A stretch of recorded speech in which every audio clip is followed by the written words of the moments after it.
जाते नहीं वीडियो बना के अपने यूट्यूब परिवार में।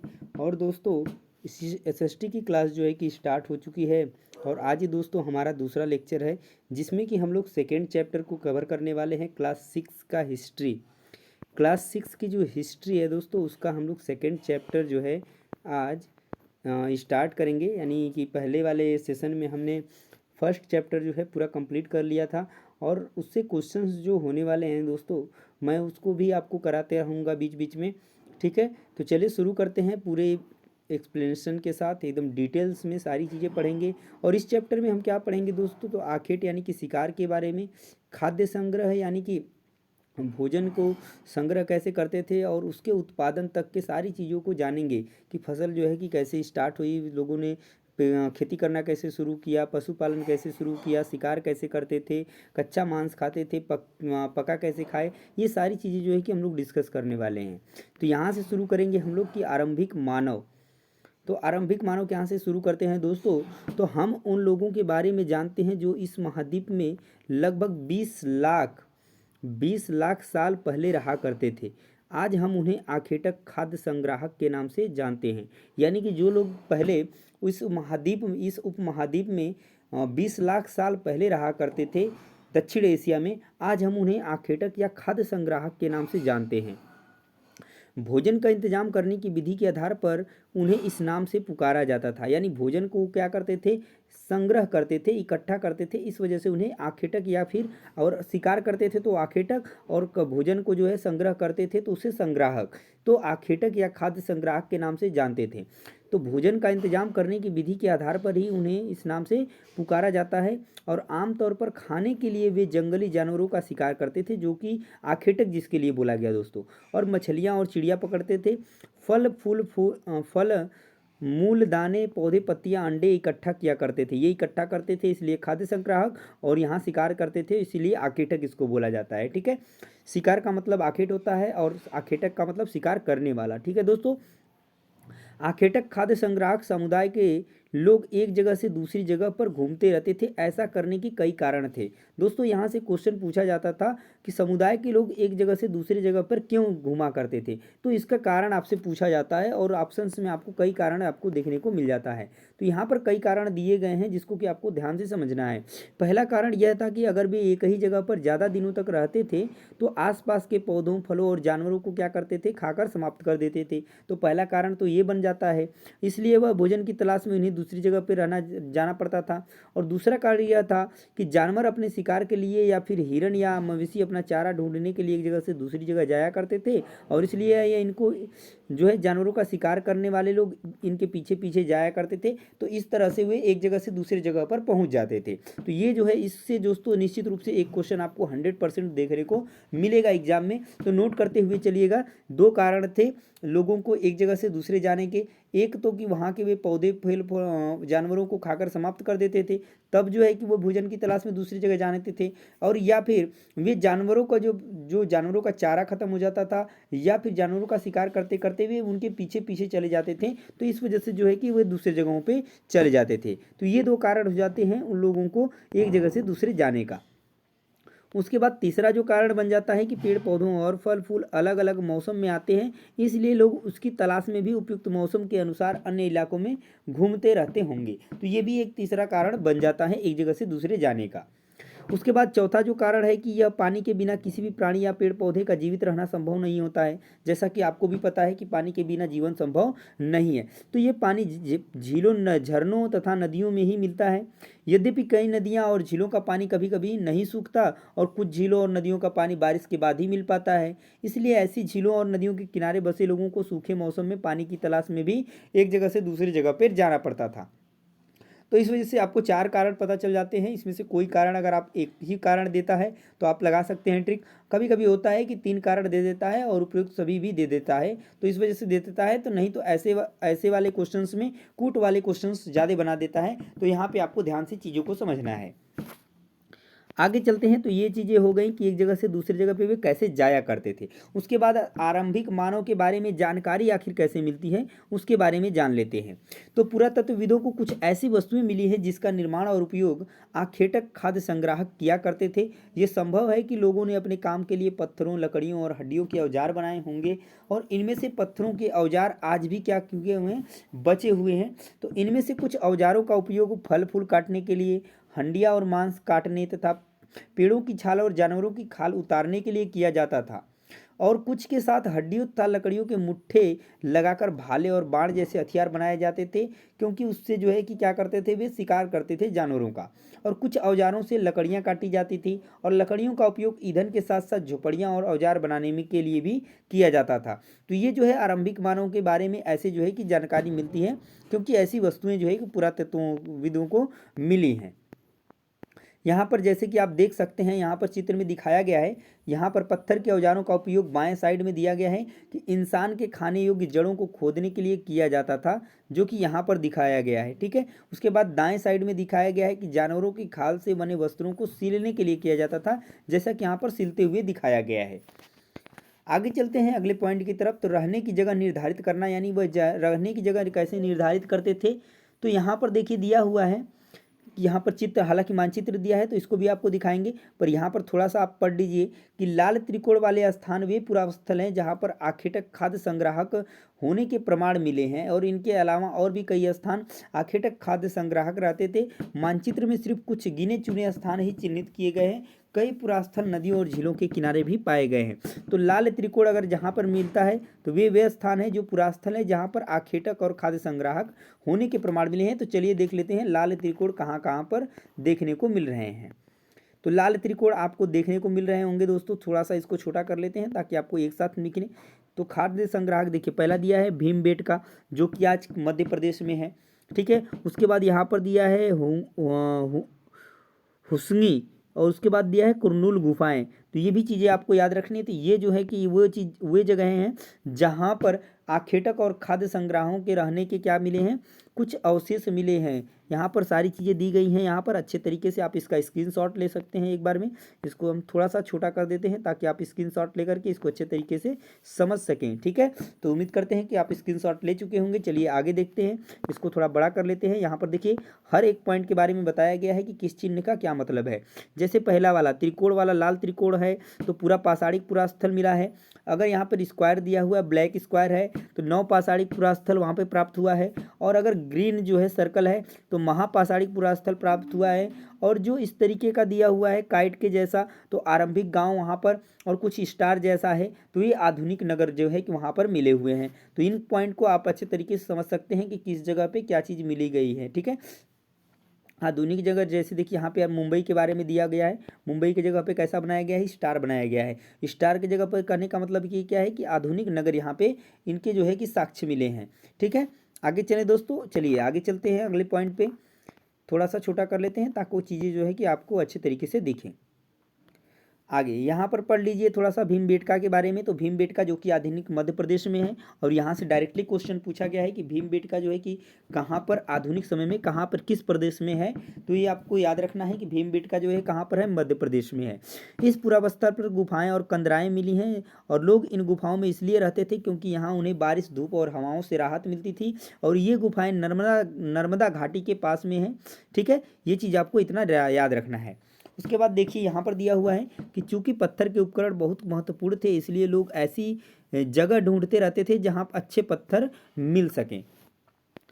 आगे देखिए यहाँ पर कुछ जो है गुफाओं में चित्र जो है कि देखने को मिले हैं, शैल चित्रकला जिसको कहते हैं। तो इनमें से क्या पता, इससे क्या पता चलता है, यह एक चित्र शैल चित्र है। और इस चित्र के बारे में बताओ तो जिन गुफाओं में लोग रहते थे उनमें से कुछ की दीवारों पर ऐसे चित्र मिले हैं जैसा कि आपको यहाँ पर देखने को मिल रहा है। इनमें से कुछ सुंदर उदाहरण मध्य प्रदेश और दक्षिण उत्तर प्रदेश की गुफाओं से चित्र मिले हैं। इनमें जंगली जानवरों का बड़ी कुशलता से सजीव चित्रण किया गया है, क्योंकि सजीव चित्रण इस वजह से है क्योंकि यहाँ पर भागते हुए दिखाया गया है किसको, जानवर को। नेक्स्ट पॉइंट देखिए दोस्तों, यहाँ पर कुछ जो है कि इस तरीके से दिए गए हैं, यानी कि ये जो है कि गुफाएं हैं जिनमें लोग रहा करते थे बारिश और धूप से बचने के लिए। ठीक है, आगे चलते हैं, पुरास्थल के बारे में थोड़ा सा जान लेते हैं। पुरास्थल किसे कहते हैं। तो पुरास्थल उस स्थान को कहते हैं जहाँ औजार, बर्तन और इमारतें जैसी वस्तुओं के अवशेष मिलते हैं। और ऐसी वस्तुओं का निर्माण लोगों ने अपने काम के लिए किया था और बाद में वे उन्हें वहीं छोड़ गए। ये जमीन के ऊपर, अंदर और कभी कभी समुद्र और नदी के तल में भी पाए जाते हैं और इन पुरास्थलों के बारे में आपको अगले अध्यायों में बताया जाएगा। तो पुरास्थल के बारे में हम लोग डिटेल्स में जो है अगले चैप्टर्स में कुछ पढ़ेंगे। चलते हैं आग की खोज के बारे में, देख लेते हैं कि आग की खोज आखिर हुई कैसे। दिया है कि मानचित्र 2 में कुरनूल गुफा ढूंढो। कुरनूल गुफा नीचे दिया गया था, जहाँ पर वो कर्नाटक था। ठीक है, कर्नाटक में कुरनूल गुफा दिखी गई थी और यहाँ पर जो है राख के अवशेष मिले हैं। तो बहुत ही प्यारा सा क्वेश्चन यहाँ से बन जाता है दोस्तों कि राख के अवशेष कहाँ से मिले हैं, तो कुरनूल गुफा से मिले हैं। कहाँ से? कुरनूल गुफा से मिले हैं। इसका मतलब यह है कि आरंभिक लोग जो थे वो आग जलाना सीख गए थे, तभी तो राख मिला होगा दोस्तों। अगर आग नहीं जलती तो राख कैसे मिलता? तो आग का इस्तेमाल कई कार्यों के लिए किया जाता रहा होगा, जैसे कि प्रकाश के लिए, मांस को भूनने के लिए और खतरनाक जानवरों को दूर आदि भगाने के लिए भी। तो ये भी क्वेश्चन एग्जाम में पूछा गया है कि आग का उपयोग उस समय के लोग किस लिए किया करते रहे होंगे। तो कूट वाले क्वेश्चन यहाँ पे बन जाते हैं। चलिए आगे देखते हैं उसके बाद नाम और तिथियों के बारे में, यानी कि नाम कैसे पड़ा होगा। नवपाषाण, पूरा पाषाण, इस तरीके से जो है नाम पड़ा हुआ है, तो किसके आधार पर पड़ा हुआ है? तो जिस काल के बारे में हम पढ़ रहे हैं, पुरातत्वविदों ने उनके बड़े बड़े नाम रखे हैं। जैसे आरंभिक काल को वे पूरा पाषाण काल कहते हैं। और यह दो शब्दों यानी कि पूरा यानी कि प्राचीन और पाषाण यानी कि पत्थर। पूरा का मतलब प्राचीन और पाषाण का मतलब पत्थर से बना है। और यह नाम पुरास्थलों से प्राप्त पत्थर के औजारों के महत्व को क्या करता है? बताता है। पूरा पाषाण काल जो है 20 लाख साल पहले से लेकर के 12,000 साल पहले के दौरान माना जाता है। यानी 20 लाख साल पहले से लेकर के 12,000 साल तक के पहले की जो अवधि को क्या कहा गया है? तो पूरा पाषाण काल कहा गया है। ये क्वेश्चन आपका एग्जाम में पूछा गया है, तो ध्यान दीजिएगा इस चीज़ को। इसके लिए आपको मैं शॉर्ट में एक जगह पे दिखा दूंगा, वहाँ पे सारी चीज़ें लिखी रहेंगी, वहाँ से आप उसको स्क्रीनशॉट ले लीजिएगा।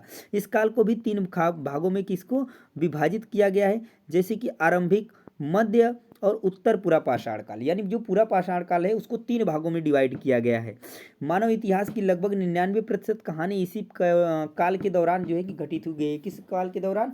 पूरा पाषाण काल के दौरान 99% की बात की गई है दोस्तों। जिस काल में हमें पर्यावरणीय बदलाव मिलते हैं उसे मेसोलिथ यानी कि मध्य पाषाण युग कहते हैं। ध्यान दीजिएगा थोड़ा सा, ठीक है। इसका समय लगभग 12,000 साल पहले से लेकर के 10,000 साल पहले तक माना जाता है। यानी कि पूरा पाषाण काल के बाद मध्य पाषाण आता है। और इस काल के पाषाण और औजार आमतौर पर बहुत छोटे होते थे। किसके अपेक्षा? पूरा पाषाण काल के अपेक्षा। इन्हें माइक्रोलिथ यानी कि लघु पाषाण कहा जाता है। प्रायः इन औजारों में हड्डियों या लकड़ियों के मुट्ठे लगे हंसिया और आरी जैसे औजार मिलते थे। कौन पहले हुआ? कौन सा? पूरा पाषाण काल, फिर मध्य पाषाण काल और उसके बाद फिर लघु पाषाण काल। तो साथ साथ पूरा पाषाण युग वाले औजार भी इस दौरान बनाए जाते रहे होंगे। और अगले युग की शुरुआत लगभग 10,000 साल पहले से होती है। इसे नवपाषाण युग कहा जाता है। नवपाषाण का क्या मतलब होता है, तो इसे भी समझ लीजिए। तो हमने कुछ स्थानों के नाम दिए गए हैं। अगले अध्याय में तुम्हें ऐसे अनेक नाम मिलेंगे। अक्सर हम पुराने स्थानों के लिए उन नामों का प्रयोग करते हैं जो आज प्रचलित हैं, क्योंकि हमें ज्ञात नहीं है कि उस काल में इसका नाम क्या रहा होगा। तो इसके बारे में भी हम जानेंगे। अब थोड़ा सा पढ़ लेते हैं बदलती जलवायु के बारे में, क्योंकि जब तक बदलती जलवायु नहीं बदली होगी तो वहाँ पर लोग खेती करना शुरू किए नहीं होंगे। और खेती और पशुपालन का दोनों का बहुत ही संबंध गहरा है दोस्तों।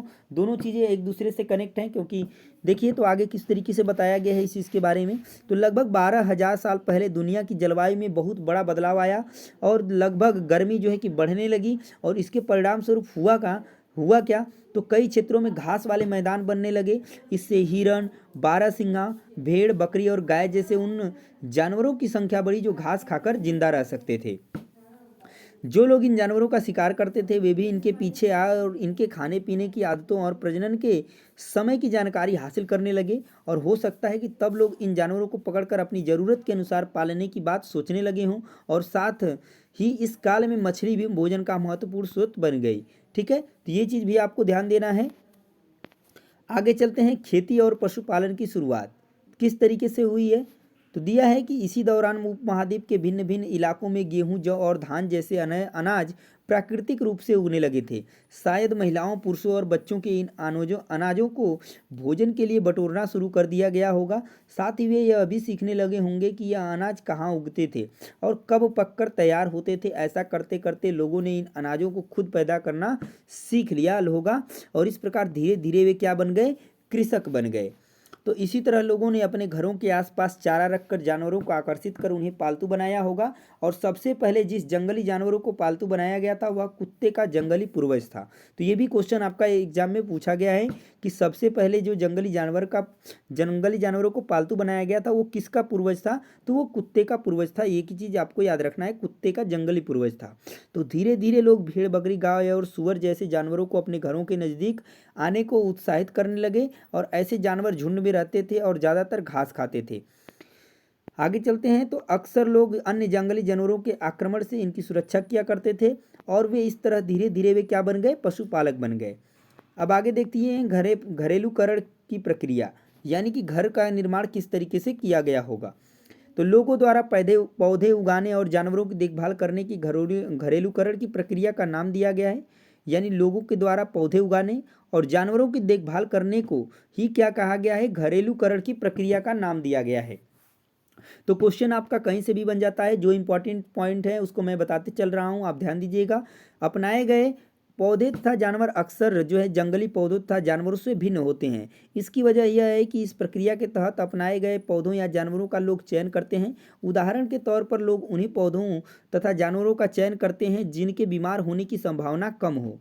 यही नहीं, लोग उन्हीं पौधों को चुनते जिनके बड़े दाने वाले अनाज पैदा होते हैं, साथ ही जिनकी मजबूती डंठले अनाज के पके दानों को भार को संभाल सकें। क्यों ऐसा इसलिए करते रहे होंगे लोग, क्योंकि अगर जो है कि भार नहीं संभाल पाएंगे तो ऐसे मौसमों में क्या हो जाएगा? उनका जो है फसल का नुकसान हो जाएगा।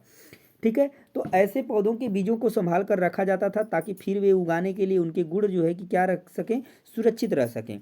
तो उन्हीं जानवरों को आगे प्रजनन के लिए भी चुना जाता है जो आमतौर पर अहिंसक होते हैं, यानी कि जो मारते नहीं थे जानवरों आदमियों को जो है कि मार नहीं सकते थे, खा नहीं सकते, अहिंसक होते थे।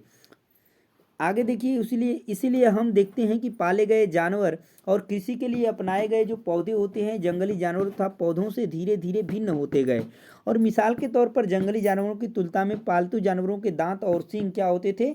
छोटे होते थे। तो ये भी आपसे पूछा जाता है एग्जाम में। इन दांतों को देखो, इनमें से कौन सा जंगली सूअर का है और कौन सा पालतू सूअर का है? यह प्रक्रिया पूरी दुनिया में धीरे धीरे चलती रही और यह करीब 12,000 साल पहले शुरू हुई। वास्तव में आज हम जो भोजन करते हैं वो इसी प्रक्रिया की वजह से है। तो कृषि के लिए अपनाई गई सबसे प्राचीन फसलों में गेहूं तथा जौ आते हैं। ये भी क्वेश्चन आपका पूछा जाता है कि सबसे पहले जो फसल उगाई गई थी वो किसकी उगाई गई थी? तो वो गेहूं और जौ था। उसी तरह सबसे पहले पालतू बनाए गए जंगलों में कुत्ते के बाद भेड़, बकरी आते हैं। यदि आपसे पूछा जाता है कि कुत्ते के बाद जो है कि कौन से जानवरों को पालतू बनाया गया, तो वे भेड़ और बकरी थे। और पूछा जाता है कि कौन जो है कि सबसे पहले बनाया गया जानवर जो है पालतू, तो वो कुत्ते का जंगली पूर्वज था, जो कि अभी हम लोगों ने पीछे पढ़ा है। ठीक है, आगे देखिए, एक नवीन जीवन शैली। अब धीरे धीरे जो है कि चीज़ें बदलती हुई हैं। अनाज के उपयोग के बारे में, तो बीज के रूप में होता था, खाद्य के रूप में होता था, उपहार के रूप में होता था और भंडारण के लिए। तो ये 4 उपयोग हो गए किसके? अनाज के। यहाँ से आप देख सकते हैं। उसके आगे एक नवीन जीवन शैली के बारे में बात कर लेते हैं। तो तुम किसी पौधे के बीज को बोकर देखो, तुम पाओगे कि इसे विकसित होने में कुछ वक्त लगता है, जैसा कि आप देखते ही हैं। इसमें कुछ दिन, महीने या फिर साल तक भी लग जाता है, जो कि अलग अलग उसके पौधे के ऊपर निर्भर करता है। ठीक है, इसलिए जब लोग पौधे उगाने लगे तो उनकी देखभाल के लिए उन्हें एक इसी जगह पर लंबे समय तक रहना पड़ा और बीज बोने से लेकर फसलों के पकने तक पौधों की सिंचाई करने, खरपतवार हटाने, जानवरों और चिड़ियों से उनकी सुरक्षा करने जैसे बहुत से काम शामिल थे। तो कटाई के बाद अनाज का उपयोग बहुत संभाल कर करना पड़ता था और अनाज को भोजन और बीज दोनों के रूप में ही बचाकर रखना आवश्यक था। इसलिए लोगों को इसके भंडारण की बात सोचनी पड़ी और बहुत से इलाकों में लोगों ने मिट्टी के बड़े बड़े बर्तन बनाए, टोकरियां बुनी या फिर ज़मीन में गड्ढा खोदा। इसलिए क्यों किया वो ऐसा? तो इसलिए ताकि वो उसका क्या कर सके? भंडारण कर सके जो अनाज उग रहे थे। तो क्या तुम्हें लगता है कि शिकार या भोजन संग्रह करने वाले बर्तन बनाते और उनका प्रयोग करते रहे होंगे? तो निश्चित रूप से करते रहे होंगे। तो यहाँ पर चलिए देखते हैं कि किस तरीके से वे जानवर और चलते फिरते खाद्य भंडार जो है कि किस तरीके से बनाए होंगे। तो यहाँ पर दिया है कि जानवर बच्चे देते हैं जिससे क्या होती है कि उनकी संख्या बढ़ती है, और अगर जानवरों की देखभाल की जाए तो उनकी संख्या तो बढ़ती ही है, साथ ही उनसे दूध भी प्राप्त हो सकता है जो भोजन का एक अच्छा स्रोत है। और यही नहीं, जानवरों से हमें मांस भी मिलता है। दूसरे शब्दों में पशुपालन भोजन के भंडारण का एक तरीका है। अतः अगर हम पशुपालन करते हैं तो हमें जो है भोजन का भी भंडारण हो जाता है। भोजन के अतिरिक्त हम जानवरों से और क्या क्या मिल सकता है, आज जानवरों का उपयोग किस लिए होता है, इसके बारे में भी थोड़ा जान लेते हैं। अब जानते हैं आरंभिक कृषकों और पशुपालकों के बारे में। तो यहाँ पर दिया गया है कि देख, क्या तुम्हें कई नीले वर्ग दिख रहे हैं? तो अभी हम लोग मानचित्र में नीचे देखेंगे तो पता है इनमें से प्रत्येक बिंदु उस जगह को दर्शाता है जहाँ पुरातत्वविदों को शुरुआती कृषकों और पशुपालकों के होने के साक्ष्य मिले हैं। तो कैसा दिया है? नीले वर्ग। नीले वर्ग जहाँ पर भी दिखेंगे वहाँ पर क्या होगा? कृषकों और पशुपालक के होने के साक्ष्य मिले होंगे। ठीक है, ये पूरे उपमहाद्वीप में पाए गए और इनसे सबसे महत्वपूर्ण पश्चिमी उत्तर क्षेत्र में, आधुनिक कश्मीर में और पूर्वी तथा दक्षिण भारत में पाए गए हैं। तो चलिए ये अभी देख लेते हैं, नीचे अभी मिलेगा। तो वास्तव में ये निर्दिष्ट स्थान कृषकों और पशुपालकों की बस्तियां थी या नहीं, इसे जांचने के लिए वैज्ञानिक खुदाई में मिले पौधों और पशुओं की हड्डियों के नमूने का अध्ययन करते हैं, और इनमें से सबसे रोचक जले हुए अनाज के दानों के अवशेष हैं। ऐसा लगता है कि ये गलती से या फिर जानबूझकर जलाए गए होंगे। क्यों? वैज्ञानिक इस अनाज के दानों की पहचान कर सकते हैं। इस तरह हमें पता चलता है कि उस महाद्वीप के विभिन्न भागों में बहुत सारी फसलें जो है कि उगाई जाती रही होंगी, तभी तो जो है कि दानों के अवशेष मिले हैं। तो वैज्ञानिक विभिन्न जानवरों की हड्डियों को भी पहचान कर सकते हैं। आगे देख लेते हैं नीचे अस्थायी जीवन की ओर। अस्थायी जीवन की ओर चलते हैं तो पुरातत्वविदों को कुछ पुरास्थलों पर झोपड़ियां और घरों के भी क्या मिले हैं? निशान मिले हैं, जैसे कि बुर्ज होम, जो कि कहाँ पर है? वर्तमान में कश्मीर में है। तो यहाँ पर क्वेश्चन आपसे डायरेक्टली पूछा जाता है एग्जाम में कि जो बुर्ज होम है वर्तमान में वो किस जो है कि राज्य में है या फिर किस जगह पर स्थित है? तो वर्तमान समय में वो कहाँ पर बुर्ज होम है? कश्मीर में है। कि लोग गड्ढे के नीचे घर बनाते थे, वो गड्ढे में घर बनाते थे, गड्ढे खोद कर, और जिन्हें गर्तवास कहा जाता था। तो ये भी क्वेश्चन आपसे पूछ लिया जाता है कि गर्तवास किसे कहा जाता था? तो जो लोग गड्ढे के नीचे घर बनाते थे उसे क्या कहा जाता था? गर्तवास कहा जाता है। तो इनमें उतरने के लिए सीढ़ियाँ बनी होती थी, इससे उन्हें ठंड के मौसम में सुरक्षा मिलती होगी। और पुरातत्वविदों को झोपड़ियों के अंदर का और बाहर दोनों ही स्थानों पर आग जलाने की जगहें मिली हैं। ऐसा लगता है कि लोग मौसम के अनुसार घर के अंदर या बाहर खाना पकाते रहे होंगे। जैसे गर्मी के दिनों में लोग घर के बाहर खाना पकाते रहे होंगे और ठंड के मौसम में घर के अंदर पकाते रहे होंगे। तो बहुत सारी जगहों से पत्थर के औजार भी मिले हैं, और इनमें से ऐसे जो पूरा पाषाण युगीन उपकरणों से क्या है? भिन्न है, इसलिए उन्हें नवपाषाण युग का माना गया है। इनमें वे औजार भी हैं जिनका धार को और भी अधिक पैना करने के लिए उन पर क्या होती थी? पालिश चढ़ाई जाती थी।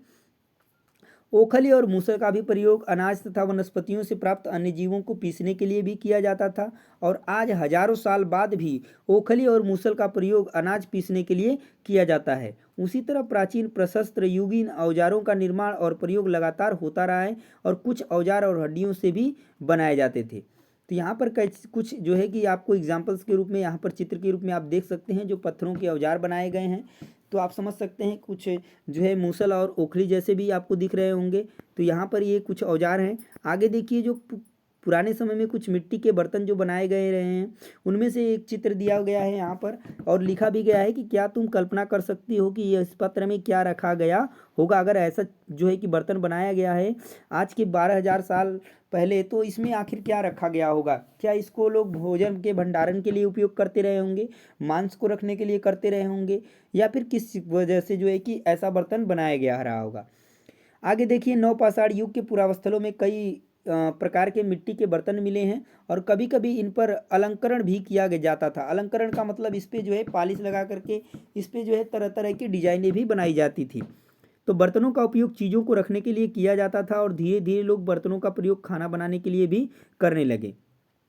चावल, गेहूं तथा दलहन जैसे अनाज अब आहार का महत्वपूर्ण हिस्सा बन गए थे, और इसके साथ साथ अब लोग कपड़े भी बुनने लगे थे। इसके लिए कपास जैसे आवश्यक पौधे उगाए जा सकते हैं, क्योंकि आप जानते हैं कि कपास से जो है कि हमको मिलता है कॉटन, और कॉटन से जो है कि कपड़े बनाए जाते हैं। तो इस तरीके से उन्होंने कपास को भी उगाना शुरू कर दिया था और लोग कपड़े भी बुनने लगे थे। तो क्या ये परिवर्तन हर जगह एक साथ ही आ गए होंगे? ऐसी बात नहीं है। एक तरफ जहाँ कई जगहों पर स्त्री पुरुष शिकार और भोजन संग्रह करने का काम करते थे, तो वहीं अन्य लोगों ने हजारों सालों में दरमियान धीरे धीरे खेती और पशुपालन को अपना लिया। बहुत जगह लोग मौसम के मुताबिक बदल बदल कर अपनी जीविका भी चलाया करते थे। आगे देखिए, उसके बाद दिया गया है सूक्ष्म निरीक्षण के बारे में। यहाँ पर कुछ जो है कि घरों के बारे में दिया गया है। मेहरगढ़ में जीवन और मृत्यु से क्या जीवन और मृत्यु के बारे में कुछ दिया गया है। तो यहाँ पर दिया गया है मानचित्र 2 में, यहाँ पर जैसे सामने दिया गया है कि मेहरगढ़ में ढूंढो, यह ईरान जाने वाले सबसे महत्वपूर्ण रास्ते बोलन दर्रे के पास एक हरा भरा समतल स्थान है। कौन? ये मेहरगढ़। कहाँ पर है? ईरान जाने वाले सबसे महत्वपूर्ण रास्ते बोलन दर्रे के पास एक हरा भरा समतल स्थान है। कौन? मेहरगढ़। मेहरगढ़ संभवतः वह स्थान है जहाँ के स्त्री पुरुषों ने इस इलाके में सबसे पहले जौ गेहूँ उगाना और भेड़ बकरी पालना सीखा। तो ये आपका एग्जाम में क्वेश्चन पूछा जाता है कि सबसे पहले जौ और गेहूँ जो है कि कहाँ पर उगाया गया? तो मेहरगढ़ में। यहाँ विभिन्न प्रकार के जानवरों की हड्डियाँ मिली। इनमें हिरण तथा सुअर जैसे जंगली जानवरों तथा भेड़ और बकरियों की भी हड्डियाँ हैं। मेहरगढ़ में इसके अलावा चौकोर तथा आयताकार घरों के अवशेष भी मिले हैं, जैसा कि आप चित्र में देख सकते हैं। प्रत्येक घर में 4 या उससे ज़्यादा कमरे हैं। यहाँ पर जैसे कि आप देख पा रहे हैं, एक चित्र है जिसमें कि 4 कमरे आपको दिख रहे हैं, और जिनमें से कुछ संभवतः भंडारण के काम में आते रहे होंगे, यानी 4 कमरों में से एक कमरा भंडारण का रहा होगा। यहाँ पर जैसे कि यहाँ पर सामने लिखा हुआ है कि मेहरगढ़ के घर का चित्र। मेहरगढ़ के घर शायद ऐसे ही दिखते हो। तुम जिस घर में रहते हो उसके साथ इस घर की क्या समानता है? तो बिल्कुल बहुत सारी समानताएं जो है कि आपके घरों से इस तरीके का देखने को मिल जाता है। यहाँ पर दिया गया है कि मृत्यु के पश्चात सामान्यतया मृतक के संग सगे संबंधी उसके प्रति सम्मान जताते थे, और लोगों की आस्था थी कि मृत्यु के बाद भी जीवन होता है, और इसलिए कब्रों में मृतकों के साथ कुछ सामान भी रखे जाते थे। तो ऐसा जो है कि एग्जाम में क्वेश्चन पूछा जाता है कि मृत्यु के बाद जो है कि लोगों के साथ कब्रों में मृतकों के साथ सामान क्यों रखे जाते थे। तो मेहरगढ़ में ऐसी कई कब्रें मिली हैं।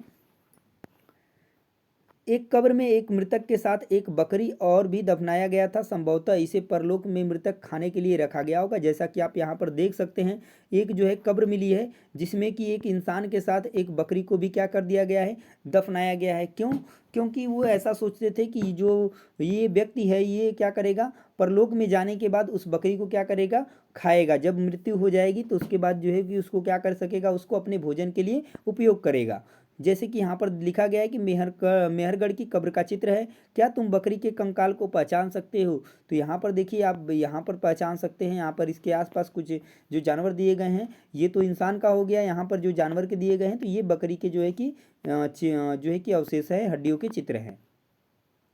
तो दोस्तों, ये जो है सेकेंड अध्याय यहीं पे आपका समाप्त होता है। तो कुछ इस चैप्टर में आपको दिया गया होगा, उपयोगी शब्द मिले होंगे, जैसे कि आखेटक और खाद्य संग्राहक। आखेटक का मतलब आपका शिकार करने वाला, खाद्य संग्राहक यानी कि भोजन इकट्ठा करने वाला पूरा स्थल जो है कि मिले हैं, जो प्राचीन स्थल हैं। उद्योग स्थल मिले हैं, आवासीय स्थल, पुरा पाषाण, मध्य पाषाण, लघु पाषाण, कृषक पशुपालन, नवपाषाण युग और कब्र। ये जो है कि कुछ ऐसे वर्ड मिले हैं जिनका जो है कि निश्चित रूप से संबंध है और इनसे क्वेश्चन बनते हैं। एक पॉइंट मैं आपको बताने के लिए कह रहा था, तो वो चीज़ें यहाँ पर हैं जो कि कुछ महत्वपूर्ण तिथियाँ हैं, यानी कि कब से कब तक का कौन सा काल चला हुआ है। तो यहाँ पर आप देख सकते हैं, ये पूरा दिया गया है। यहाँ से आप चाहें तो स्क्रीनशॉट ले सकते हैं यहाँ, ठीक है, कि मध्य पाषाण युग जो है कब से कब तक चला है।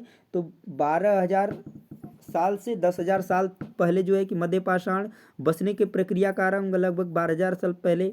नव पाषाण युग का आरंभ कब हुआ था? तो 10,000 साल पहले। और मेहरगढ़ में बस्ती का आरंभ कब हुआ था? तो लगभग 8,000 साल पहले। तो ये थे कुछ चीज़ें जो इंपॉर्टेंट थी। तो यहीं पे दोस्तों आज का ये सेशन समाप्त होता है और चैप्टर 2 आपका समाप्त होता है। तो वीडियो आपको कैसी लगी है कमेंट में जरूर बताइएगा, और बाकी सभी चैप्टर्स देखने के लिए, क्योंकि अभी ये शुरुआत है दोस्तों, ये अभी सेकेंड चैप्टर है क्लास 6 के हिस्ट्री का। उसके बाद जियोग्राफी है, पॉलिटी है, और क्लास 7 और क्लास 8 की पूरी कंप्लीट आपको कराई जाएगी। उसके बाद आपको हैंड रिटन नोट्स भी प्रोवाइड किए जाएंगे, जिससे आपकी तैयारी बेहतर हो पाएगी। तो दोस्तों, तैयारी अगर आपको बेहतर करनी है और आप चाहते हैं कि फर्स्ट अटेम्प्ट में ही हमारा सीटेट एग्जाम क्लियर हो, तो निश्चित रूप से आप चैनल को सब्सक्राइब कर लीजिए। तो दोस्तों, मिलेंगे नेक्स्ट वीडियो में अगले प्रैक्टिस सेट के साथ। तब तक के लिए जय हिंद।